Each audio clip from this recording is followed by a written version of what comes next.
And then after that, it was full-on flip? Yeah, it was full-on flip. Did you know about them or were psyched on them before you got on? Yeah. 4-on-1 were doing those Europe videos, like the first couple ones. Tom's like contest runs in Radlands and all that, and Jeff Rowley. And I was like, whoa, these guys are gnarly.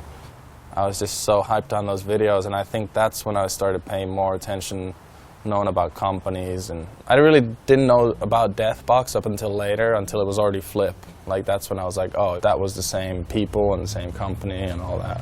It was Deathbox, and then we started another company called Flip, which had like Carl Shipman, Christian Heitman, Ivan Den Jensen, and a couple of other guys, Luke McCurdy. So there was two companies. In the changeover from moving it from Europe over to here, it just made more sense to just go into one brand, and it just seemed like Flip, it being the newer brand, just seemed like the right way to go, and it was a rad name. I came on the first flight with Jeremy and Ian, and then like I think 6 weeks later or something like that, Arun Glickberg, Tom Penny, and Andy Scott all flew in. I remember Tom and Jeff telling me when they first got here, like, the floor's so much smoother and stuff. They couldn't barely even ollie for the first 6 months, you know, it was like, everything's too perfect almost. And then, you didn't come out? I didn't come out till like a few years later. I was kind of more in the second bloom of Flip. That was like 94, 95 when Penny became super big, Rune started blowing up, Rip and Vert just fucking destroying it. Rowley Trey flipped the 13 and Penny went ballistic. It seemed like there was like a big impact like, with you and Tom Penny and a few other people. Oh, it was Tom, really. Like Tom was just, as soon as he got off the plane here, like the tricks he's able to do, you just know that he's more naturally talented than you're going to be. Even on a bad day, like you can see him stand on the board and roll, and you know, like he knows how to ride down the street, you know, and ride the terrain. And he's always been like that. Like we got on really well when we first started skating together. We fed off each other, you know. We were young kids, and it was like, I'll do this one, you do that one, I'll do this one. Tom showed up, and within about a year, he was just annihilating, just killing. So that made it tough for Jeff, I think. Tough, but probably good because it raised the bar even more. And I think it was maybe because of Tom's killing spree was so intense. I think it was almost intimidating. That first stint has like carried his name and will do forever. He comes out here and then just blows everyone away. And especially at that point, I don't think anyone from Europe had really done that. It was like, wow, who the hell is this guy? Boom, switch frontside flipping, first go down things. Tripped me out. I remember Jeremy calling me up and going, oh my God, you know that big gap that Jeremy Ray frontside flipped? That Carlsbad one? He's like, yeah, Tom switched frontside flipped in like 3 tries the other day. And I was like, bloody hell, that's amazing. Tom was just on a path of destruction throughout that whole couple of years. Let's see what this file's about. It was an old room board. Old TP graphic. Old Penny graphic that I saved. It's pretty rad. Penny looking like a schoolboy. Old Penny mushroom graphic. This is pretty classic. That's it. That's a saver.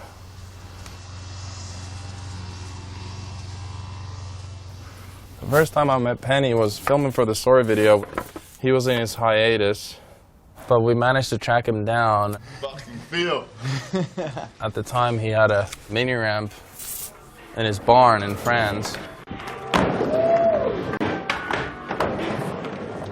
One thing I noticed about him, like, you'd hang out with him in a different country. If you know you spent time there, he'll just speak the language.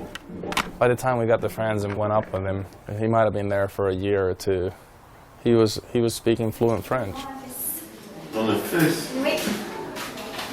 Ça fait quoi? Ça fait mal. I think the same thing happened in Argentina. He just picks it up. I believe he's in Denmark now. He's probably speaking Danish by now. What was his deal? It's like, I mean, did he have like mental health problems or just?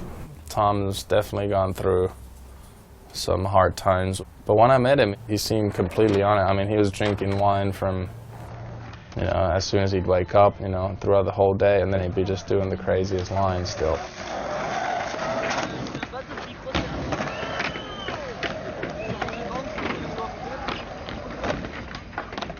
And then go back to drinking.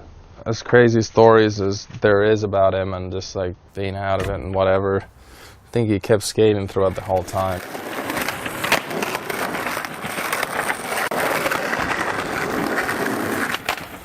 Like, he was always mystery to me and to most people too, you know.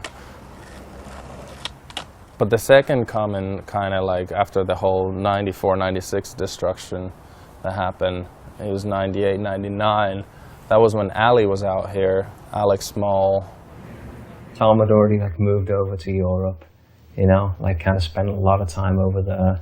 You know, Room was living down in San Diego, and you know, I was obviously a vert skater, didn't skate street as much. So it was only really myself locally, you know, and we needed more than that. Alex flew over, Alex Small, and Ali just happened to be visiting with us, some other friends from Sweden, and Rune had recommended Ali, like, you should check him out skate, and he was really young at the time.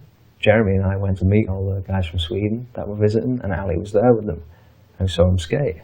And again, it was like, oh my God, look at that natural ability. It was like the Guy Mariano thing and the Tom thing, where you see someone and you go, okay, he can skate. So that's kind of like how that happened, and then Arto came in kind of like at the tail end of somewhat of that. He flew right out, and he stayed with me from then, and that was 1998.